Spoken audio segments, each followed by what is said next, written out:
इंसान के जीवन में, हर इंसान के जीवन में कहीं न कहीं वो वनवास आ ही जाता है। पर आता है तो जाता भी है। मैंने वनवास की बात करनी है, लेकिन ये अपने को अपने मन के अंदर सोच लेना चाहिए। राम जी ने क्या सिखाया महाराज जी को? उन्होंने हमें ये बताया कि अपने जीवन के अंदर अपने को धैर्य क्या चीज होती है। नमस्कार, आप देख रहे हैं पंजाब केसरी राजस्थान और मैं आपके साथ हूं चंद्र प्रकाश। धौलपुर में पूर्व मुख्यमंत्री वसुंधरा राजे सिंधिया ने राम कथा के मंच से ऐसा बयान दिया है जिसने धार्मिक माहौल को तो छुआ ही, लेकिन साथ ही राजस्थान की राजनीति में भी हलचल मचा दी। वसुंधरा ने भगवान राम के वनवास को हर इंसान के जीवन का हिस्सा बताते हुए धैर्य और राम राज्य की परिभाषा पर विस्तार से बातें की।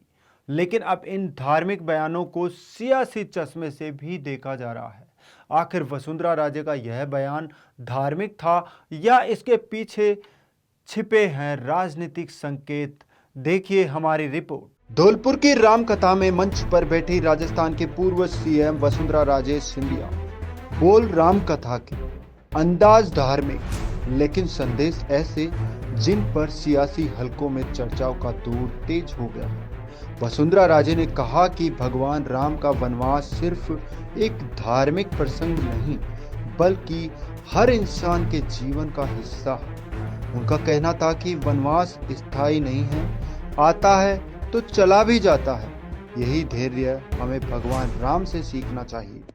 इंसान के जीवन में, हर इंसान के जीवन में कहीं न कहीं वो वनवास आ ही जाता है, पर आता है तो जाता भी है।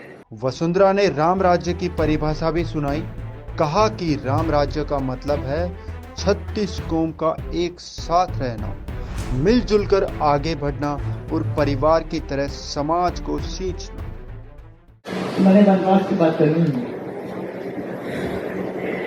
लेकिन ये अपने को अपने मन के अंदर सोच लेना चाहिए। राम जी ने क्या सिखाया महाराज जी को? उन्होंने हमें ये बताया कि अपने जीवन के अंदर अपने को धैर्य क्या चीज होती है। हालांकि वसुंधरा ने मंच से साफ किया कि वह भगवान राम की कथा कर रही है, लेकिन सियासी हलकों में उनके इन शब्दों को मौजूदा राजनीतिक हालात से जोड़कर देखा जा रहा है। सियासी जानकार मानते हैं कि वनवास और धैर्य जैसे शब्दों का चुनाव मौजूदा बीजेपी की अंदरूनी राजनीति से मेल खाता है, जहां वसुंधरा लंबे समय से हाशिए पर दिखाई देती है। हालांकि राजनीतिक हलकों में इसे वसुंधरा का संकेत माना जा रहा है कि वो अब भी सक्रिय है और पार्टी में अपनी भूमिका को लेकर संदेश देना चाहती है। धौलपुर की राम कथा में कही गई ये बातें धार्मिक रंग लिए हुए थी, लेकिन राजनीतिक रंग चढ़ने में वक्त नहीं लगा। सवाल अब यही है कि क्या वसुंधरा राजे का वनवास वाला संदेश सिर्फ आध्यात्मिक था या फिर इसमें छिपे हैं राजस्थान की राजनीति के गहरे दांवपेच? तो राम कथा में वसुंधरा राजे का संदेश, जिसमें वनवास, धैर्य और राम राज्य की बातें थी, अब राजनीति की जमीन पर नए मायने गढ़ रहा है।